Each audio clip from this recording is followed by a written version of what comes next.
अस्सलाम वालेकुम अजीज तलबा। मिसलेनियस एक्सरसाइज 7 का क्वेश्चन नंबर 2 है। क्वेश्चन की स्टेटमेंट है right short answers of the following questions. यानी कि नीचे जो दिए गए क्वेश्चंस हैं इनके शॉर्ट आंसर्स हमने लिखने हैं। बेसिकली मैथमेटिक्स में जो भी क्वेश्चन दिया जाता है उसके अकॉर्डिंग ही किया जाता है। यहाँ पर अगर लिखा होता right answer of the following question then भी हमने वैसे ही करने थे। यहाँ पर शॉर्ट का अगर वर्ड ना भी होता देन भी हम सिमिलर वे से ही इसको सॉल्व करते हैं। तो क्वेश्चन नंबर 2 का फर्स्ट पार्ट है डिफाइन एन एंगल। तो सबसे पहले हम एंगल को डिफाइन करते हैं। नंबर 1 पर है एंगल, तो यहां पर हम लिखते हैं एन एंगल, हेडिंग देते हैं। जिस तरह फर्स्ट मल्टीपल चॉइस क्वेश्चन था वहां से भी आप देख के लिख सकते हैं कि एंगल की डेफिनेशन क्या है। The union of two non collinear rays with some common endpoint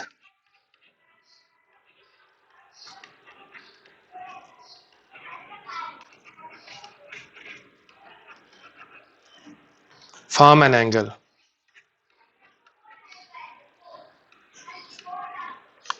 तो इस तरह ये एंगल की डेफिनेशन कंप्लीट हो चुकी है। आप जस्ट इतना लिख लें तो आपके 2 नंबर आ जाएंगे, क्योंकि एंगल की डेफिनेशन सिर्फ इतनी ही होती है। अब इसका हम सेकंड पार्ट करते हैं। सेकंड पार्ट में है what is the sexagesimal system of measurement of angles. यानी कि sexagesimal system of measurement of angles क्या है, इसको हमने डिफाइन करना है। तो यहाँ पर हम हेडिंग देंगे सेक्सागेसिमल सिस्टम। ये सेकंड पार्ट है हमारा। तो हम यहाँ पर नंबर 2 लिखेंगे और लिखेंगे सेक्सागेसिमल system.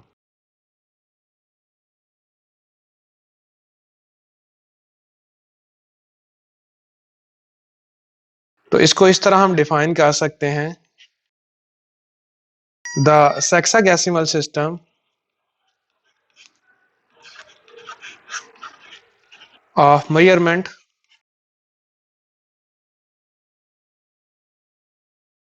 is the measurement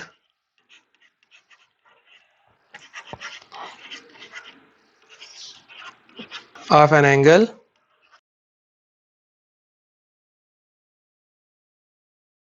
in degree, minutes and seconds।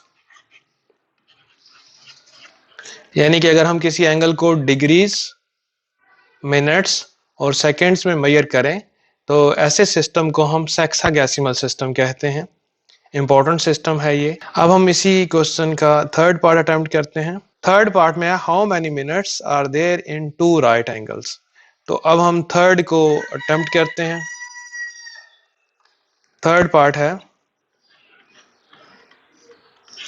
देखें अगर वन राइट एंगल लिखें तो वन राइट एंगल होता है हमारे पास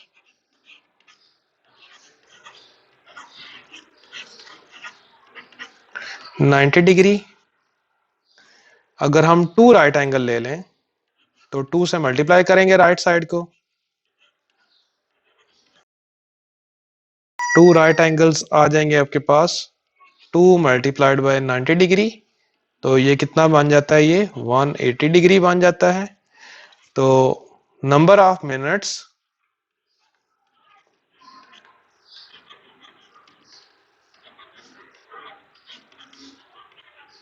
इन टू राइट एंगल्स। तो इसके लिए हम क्या करेंगे, 180 को मल्टीप्लाई करेंगे 60 के साथ। तो ये डिग्रीज के बजाय हमारे पास जो रिजल्ट आएगा उसको मिनट्स में लिखेंगे। एक प्राइम डालें तो उसको कहते हैं कि मिनट्स। अब कैलकुलेटर से आप 180 को मल्टीप्लाई कर दें 60 के साथ तो आपके पास आंसर आ जाएगा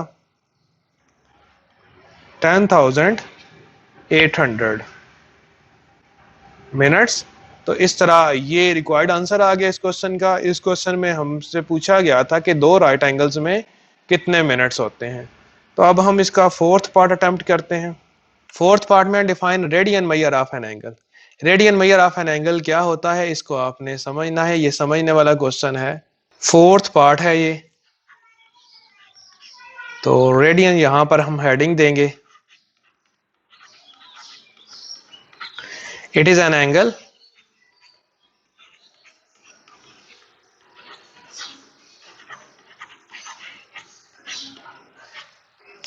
subtended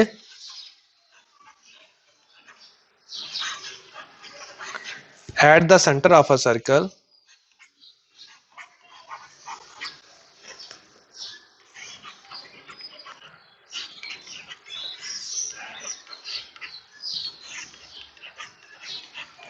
यानी कि ये एक एंगल है जो एक सर्कल के सेंटर पर बनता है, और ये एंगल कौन बनाता है, बाय एन आर्क। ये एंगल किससे बनता है, एक आर्क से बनता है। और आर्क कैसी होनी चाहिए उसके बारे में आगे लिखते हैं, whose length is equal to the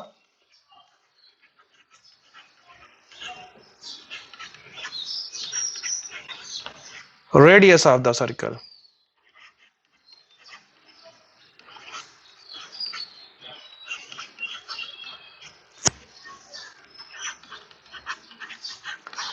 तो इसको हम फिगर बना के समझते हैं। सबसे पहले हम एक सर्कल ड्रा करते हैं। ये हमने एक सर्कल ड्रा कर लिया, से ये इसका सेंटर है, इस सर्कल का ये सेंटर आ गया। अब देखें ये इस सर्कल का रेडियस है, यहां से लेके यहां तक। अब इतनी ही लेंथ की अगर हम एक आर्क लेते हैं, फॉर एग्जांपल ये जो आर्क है, आर्क की लेंथ वो यहां पर इस पॉइंट पर पहुंच के आर्क के बराबर होती है। तो इस पॉइंट को भी हम मिला देते हैं इस तरह, तो ये हमारे पास एक एंगल बन जाएगा। अब देखें ये जो हमारे पास हमने जो आर्क लगाई है वो लगाई है यहां से लेके इस पॉइंट से लेके, ये सारी आर्क है हमारी, ये यहां तक आर्क बनती है। अगर इस आर्क की लंबाई इस सर्कल के रेडियस के बराबर है तो यहां पर जो एंगल बनेगा थीटा, इसको हम कहेंगे कि ये 1 रेडियन है। ये थीटा एंगल कितना होगा, 1 रेडियन होगा। तो यही समझाने की कोशिश की गई है इस फिगर में। ये जो मैंने ऊपर लिखा भी है ये स्टेटमेंट भी, it is an angle subtended at the centre of a circle. ये एक एंगल है जो सर्कल के सेंटर पर बना है, बाय एन आर्क, एक आर्क के जरिए, whose length is equal to the radius of the circle, उस आर्क से जिसकी लंबाई सर्कल के रेडियस के बराबर है। तो इस तरह ये पार्ट कंप्लीट हो गया। अब हम फिफ्थ पार्ट अटेम्प्ट करते हैं इसका। फिफ्थ पार्ट है क्वेश्चन का, पाई ओवर 4 रेडियंस को हमने डिग्री मेजर में कन्वर्ट करना है। तो यहाँ पर हम हेडिंग देते हैं फिफ्थ पार्ट की, और हमारे पास गिवन है यहाँ पर पाई ओवर 4 रेडियन। तो यहाँ पर हम लिखते हैं pi over 4 radians is equal to, हम जानते हैं कि पाई रेडियन बराबर होता है 180 डिग्री के। ये आप साथ फार्मूला लिख सकते हैं कि pi radian is equal to 180 degrees, या डिग्री का ऊपर सिंबल लगा लें। तो पाई रेडियंस है तो ये इसकी जगह आ जाएगा 180 डिग्रीज, और डिनोमिनेटर में क्योंकि 4 है तो डिनोमिनेटर में हम 4 लिख लेंगे। तो 180 डिग्री को जब डिवाइड करेंगे 4 के साथ तो ये आ जाएगा 45 डिग्री। तो इस तरह इस क्वेश्चन में हमने पाई और 4 रेडियन को डिग्रीज में कन्वर्ट कर दिया। बड़ा ही इंपॉर्टेंट पार्ट है, ये अक्सर पेपर में आ जाता है। अब हम सिक्स्थ पार्ट अटेम्प्ट करते हैं इसका। सिक्स्थ पार्ट भी इससे मिलता जुलता ही है। उसमें हमने क्या करना है, 15 डिग्रीज है उसको रेडियन में कन्वर्ट करना। तो यहाँ पर हम लिखते हैं 15 डिग्री इज इक्वल टू, अब देखें एक फार्मूला हम यहाँ पर लिखते हैं 1 डिग्री का। 1 डिग्री होता है हमारे पास पाई ओवर 180 रेडियंस के बराबर। तो क्योंकि 15 डिग्री है तो 15 को जब हम मल्टीप्लाई करेंगे पाई और 180 के साथ तो हमारे पास यहाँ पर जो आंसर है वो रेडियन में आएगा। अब 180 को डिवाइड किया जाए जब 15 के साथ तो हमारे पास क्या आता है, 15 1 टाइम्स 15 और 15 12 टाइम्स 180 होता है। तो यहाँ पर हमारे पास क्या आ जाएगा, 15 degree is equal to pi over 12 radian. तो इस तरह ये पार्ट भी कंप्लीट हो गया।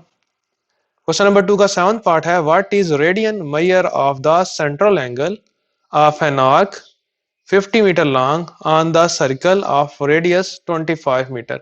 यानी कि एक आर्क है जिसकी लंबाई 50 मीटर गिवन है और उस सर्कल का रेडियस भी 25 मीटर गिवन है। हमने एंगल मालूम करना है कि ये आर्क सेंटर पर कितना एंगल बनाएगी।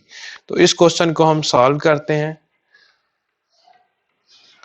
तो लेंथ ऑफ आर्क को हम रिप्रेजेंट करते हैं एल से, तो एल है 50 मीटर और रेडियस को हम रिप्रेजेंट करते हैं आर से, तो आर है 25 मीटर। और एक फार्मूला है जो हमें याद होना चाहिए, यहां पर हम हेडिंग दे लेते हैं फार्मूला की। फार्मूला होता है हमारे पास L is equal to R theta. ये हम प्रूव भी कर चुके हैं। अब हमने क्योंकि थीटा फाइंड आउट करना है तो आर इस तरफ आके डिवाइड हो जाएगा, थीटा की वैल्यू आ जाएगी हमारे पास। तो एल 50 मीटर है और आर जो है वो 25 मीटर है, तो थीटा की वैल्यू आ जाएगी। देखें यहां पर मीटर मीटर से कैंसिल आउट हो जाएगा और 25 2 टाइम्स 50 होता है, तो थीटा हमारे पास आ जाएगा 2। आगे क्योंकि मीटर मीटर से कट गया और एंगल एक नॉन डायमेंशनल यूनिट है तो ये एंगल रेडियन में आएगा, इसकी मेजरमेंट मीटर्स वगैरह में नहीं होती, तो थीटा आ जाएगा हमारे पास 2 रेडियन। तो इस तरह 7th पार्ट भी हमने अटेम्प्ट कर लिया। अब हम 8th पार्ट अटेम्प्ट करते हैं। 8th पार्ट भी सिमिलर ही है। हमने आर मालूम करना है जब एल 56 सेंटीमीटर हो और थीटा 45 डिग्री हो। तो हम यहाँ पर 8th पार्ट लिखते हैं। 8th पार्ट में एल 56 सेंटीमीटर आ रहा है और थीटा हमारे पास आ रहा है 45 डिग्री। अब एक बात आपने याद रखनी है, ये बहुत से बच्चे पेपर में गलती कर देते हैं कि थीटा को एज इट इज पुट कर देते हैं। थीटा आपने डिग्रीज में नहीं बल्कि सर्कुलर में यानी कि रेडियन में दर्ज करना है। तो थीटा इज इक्वल टू 45, यहां पर हम इसको मल्टीप्लाई करते हैं पाई ओवर 180 से, क्योंकि हमारे पास फार्मूला होता है बिकॉज, ये उल्टे 3 डॉट्स बिकॉज को शो करते हैं।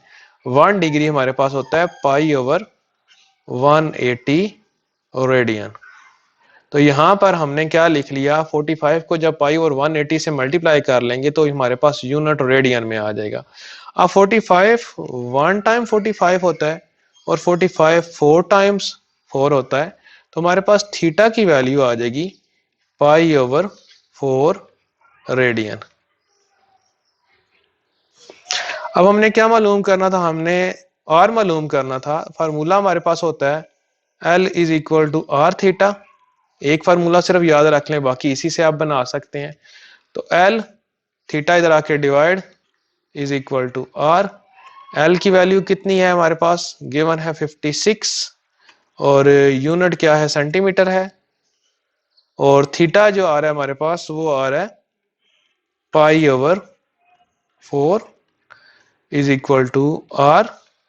अब देखें ये 4 जो है नीचे डिवाइड हो रहा है, ये 56 से मल्टीप्लाई होगा, तो यहां पर आ जाएगा 4 मल्टीप्लाइड बाई 56 और नीचे हमारे पास रह जाएगा पाई और यूनिट रहेगा centimetre is equal to R. तो इसको हम कैलकुलेटर की मदद से सॉल्व कर लेते हैं। देखिए कैलकुलेटर पर आप पाई को पाई ही लिखेंगे तो ज्यादा बेहतर आंसर आएगा। 4 मल्टीप्लाई करेंगे 56 के साथ, इक्वल का बटन दबाया 224 आया। अब डिवाइड करते हैं पाई के साथ। पाई कैसे लिखते हैं, पहले शिफ्ट वाला बटन प्रेस करना पड़ता है, फिर ये नीचे जो दरमियान में बटन होता है आखिरी रो में उसको प्रेस करेंगे तो पाई लिखा हुआ आ जाएगा। तो जब इक्वल का बटन प्रेस करेंगे तो हमारे पास आ जाएगा 71.30। तो आर की वैल्यू आ गई 71.30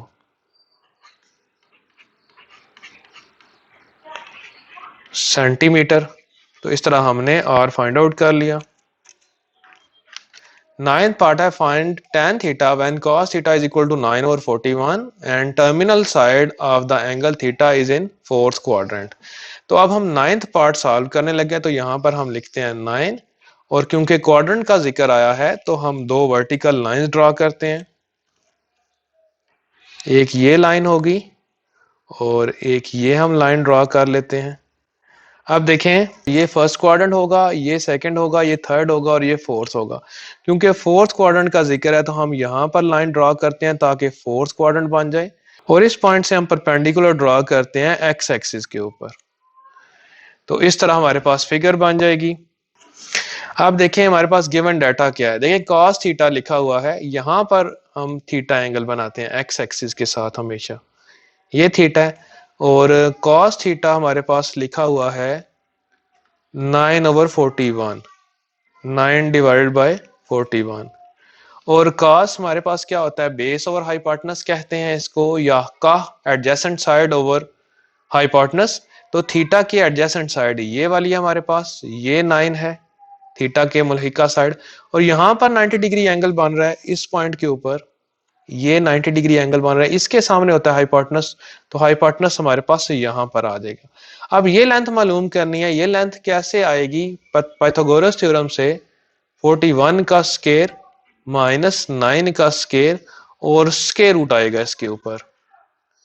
तो ये जो भी वैल्यू आएगी उसको हमने फाइंड आउट कर लेना है। 41 का आप स्केयर लेंगे, कैलकुलेटर से कर लेते हैं इसको। तो कैलकुलेटर में सबसे पहले हम 41 का स्केयर लेंगे, ये इक्वल आता है 1681। उसके बाद आगे है 9 का स्केयर, 9 का स्केयर लेंगे तो 81। तो इन दोनों टर्म्स को जब हम सब्ट्रैक्ट करेंगे, फर्स्ट टर्म क्या आई थी 1681, सेकेंड टर्म आई है 81, तो ये आता है 1600, और 1600 का हमने रूट लेना है। 1600 का हम रूट लेंगे तो वो हमारे पास आ जाएगा 40, तो हम डायरेक्ट 40 पुट कर देते हैं इसमें। अब हमने tan मालूम करना था, तो टेजेंट थीटा होता है हमारे पास, हमने वर्ड याद रखा था इसके लिए, टोआ, opposite side over adjacent side या परपेंडिकुलर ओवर बेस। तो थीटा के देखें, थीटा के ऑपोजिट साइड क्या है 40 है, या इसको हम परपेंडिकुलर भी कहते हैं, ये 40 है। और एडजेसेंट साइड, थीटा के एडजेसेंट साइड वो क्या है 9 है। तो हमारे पास tan थीटा की वैल्यू आ जाएगी 40/9। अब हम 10th पार्ट इसका अटेम्प्ट करेंगे। 10th पार्ट की हेडिंग दे लेते हैं यहाँ पर हम 10, और क्योंकि इसमें प्रूव करना है हमने तो यहाँ पर हम लिखते हैं प्रूफ। और क्योंकि दोनों साइड्स को इक्वल प्रूव करना है तो हम इक्वल के लेफ्ट साइड वाली जो टर्म है इसको हम LHS से रिप्रेजेंट करते हैं, यानी कि लेफ्ट हैंड साइड की एब्रीविएशन है ये, और आगे एज इट इज जो लेफ्ट हैंड साइड आ रही थी वो लिख देते हैं।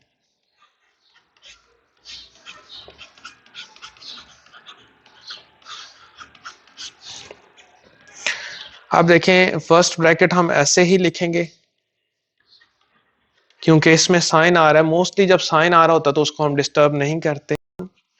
tan लिखा हुआ है तो इसको रेशियो में लिखते हैं साइन और कास की, क्योंकि tan हमारे पास बराबर होता है साइन ओवर कास। तो स्केयर भी है तो sine square over cos square आ जाएगा। ये साथ आप फार्मूला लिख सकते हैं कि tangent theta is equal to sine theta over में कॉस थीटा। मजीद इसको सिंप्लीफाई करते हैं। फर्स्ट ब्रैकेट हम अगेन उसी तरह लिखेंगे 1 minus sine square theta. Second bracket में हम एलसीएम लेंगे। एलसीएम क्या आएगा, ये जो कॉस स्क्वायर है ये हमारा एलसीएम बन जाएगा। तो यहां पर हम लिखेंगे कॉस स्क्वायर थीटा, और क्रॉस में ऊपर मल्टीप्लाई होगा कॉस स्क्वायर थीटा, और आगे आ जाएगा plus sine square theta. Bracket close कर लेंगे। अब फर्स्ट ब्रैकेट आ जाएगी 1 माइनस साइन स्क्वायर थीटा। आगे फार्मूलाज हम कुछ यूज करेंगे, ये फार्मूलाज हम पहले पढ़ चुके हैं, यहाँ पर मैं आपको बता देता हूँ ये नीचे फार्मूलाज लिख के, कि एक फार्मूला हमने पढ़ा था कॉस के थीटा प्लस साइंस के थीटा, इसकी जगह आता है 1। और दूसरा, अगर हम कॉस स्क्वायर को इक्वल के इसी साइड पर रहने दें, ये जो साइन स्क्वायर है इसको इक्वलिटी के दूसरी साइड पर ले जाएं, तो हमारे पास आ जाएगा 1 माइनस साइन स्क्वायर थीटा। अब देखें जो नेक्स्ट ब्रैकेट है हमारे पास cos square plus sine square, तो यहां पर भी देखें ये cos square plus sine square है, ये इसकी वैल्यू 1 बनती है, तो यहां पर हम लिख देते हैं 1, और डिनोमिनेटर में कॉस के थीटा की जगह हम लिख लेते हैं 1 माइनस साइन के थीटा। अब देखें ये भी 1 माइनस साइंस के थीटा, ये भी 1 माइनस साइंस के थीटा, तो कैंसिल आउट हो जाएंगे। यहाँ पर हमारे पास क्या आ जाएगा 1, और 1 ही हमारी राइट हैंड साइड थी। तो इस तरह ये प्रूफ हो गया कि लेफ्ट हैंड साइड इक्वल आ गया राइट हैंड साइड के। तो इस तरह हमने क्वेश्चन नंबर 2 कंप्लीट कर